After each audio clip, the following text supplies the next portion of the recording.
Where did God give Moses the 10 Commandments? Biyak na ba ito? Mount Sinai. Mount Sinai. Rule number 4. Next question. Sino? Yun, tinagalog ko lang. Ang unang hari ng Israel? King Saul! Hayaan niyo pong pamagatan ko po ang mensahe po ng Panginoon ngayong gabi na leap of faith. Ito po ay isang idiom or sawikain. So, ang ibig sabihin po is an act of believing something that is not easily believed. Pamamaraan ng paniniwala sa isang bagay na imposible na mangyari. Buhay po ni David nung bago niya po harapin si Goliath. At ito po ang ating words to ponder ngayong gabi. From 1 Samuel 17 verses 47, sabi po rito, all those gathered here will know that it is not by sword or spear that the Lord saves. For the battle is the Lord's, and He will give all of you into our hands. How to do leap of faith like David? Kailangan we have to stand at the edge of the cliff. Kung nandyan na po yung problema, andyan na po yung imposibleng sitwasyon, kailangan doon po tayo tatayo sa edge. Huwag po tayong lalayo, huwag po nating iwasan, huwag po nating takasan yung problema. Pangalawa po, neglect your bashers.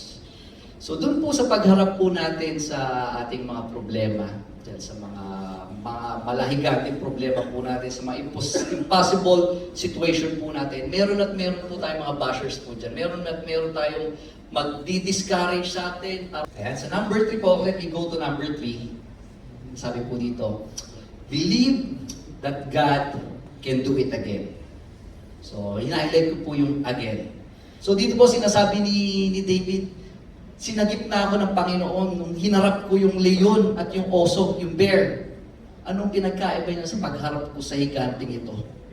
Ganun na rin po yung sinasabi sa atin ng Panginoon. Marami na po tayong pinagdaanan. Alam ko po, mas mabibigat pa po yung trabaho, mga problema pinagdaanan ninyo. At iniligtas na po kayo ng Panginoon doon. Amen? At yung kung meron pa po kayong kinakaharap ngayon na higante problema, imposibleng sitwasyon, yung parang nasa bangin po kayo at nagdadalawang isip po kayo na lumundag, sasagutin po kayo ng Panginoon. Huwag po kayong mag-alala. Ginawa niyo na dati yun, kaya niyo po yung gawin ulit.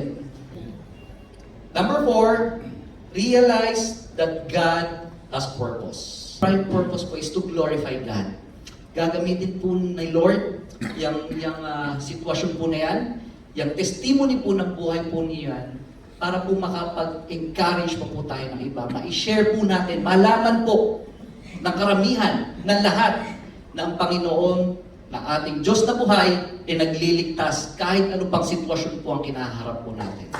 Lastly, ito po yung huling step para po magawa po natin, nagawa ni David yung leap of faith. Hinarap niya si David ng walang takot, surrender to God's will. And when you're at the edge of the cliff and about to do the leap of faith, just do it. Yan, parang naikilang po. Just do it. Jump and believe that God will save you. Yes, Lord, patawarin niyo po kami, God, kung sa mga panahon Kung hanggang ngayon, Lord, kami po ay nag-worry, kami po ay nag-aalinlangan na sumunod sa iyo, kami po ay hindi nakikinig at hindi po namin pinapansin ang pinapagawa nyo na kami po ay lumundag, kami po ay iwas, patawarin niyo po kami, Panginoon. Patawad po, Panginoon, kung kami po ay nagiging makasarili at hindi po namin tinatayuan ng pananampalataya ang mga pinapagawa niyo po sa amin, Panginoon. Patawad po, God. Yes, Lord. Salamat po, Panginoon, sa encouragement, sa wisdom, sa pagpapala, sa blessing, sa faith, sa reminder na ibinigay niyo po sa amin, Panginoon. Kaya naniniwala po kami, Lord, na kung ano man po ang aming kinaharap, ano man po ang mabigat na problema, imposibleng sitwasyon, higanteng problema man po ito, Lord, hindi po kami matatakot. Kami ito po ay haharapin po namin na kagaya ni David at alam po namin na kasama namin kayo, Lord. Kayo ang lalaban para sa amin. Sa bagal mo pag-ibig, siyapa mo walang mahil, nadalama bawat sakit, hindi makapagdaya ang wakas. Mas masaya kung kasama ka namin dito sa COG Islam Men's Ministry. Welcome ka dito, bro!